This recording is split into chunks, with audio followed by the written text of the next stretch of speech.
Сонгодог урлаг таартай Хонгор нутгийнхаа үзэгчдийн хүсэлтээр Эрдэнэ Тээлийн уянга их дуур аймгийн хөгжим драмын театрын тайзнаа дахин тоглогдохоор боллоо.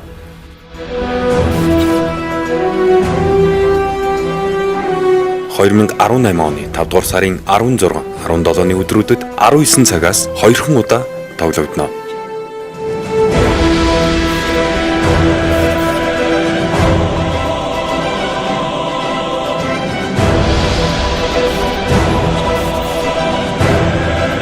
Тасалбарыг аймгийн хөгжим драмын театрын кассаар худалдаалж байна.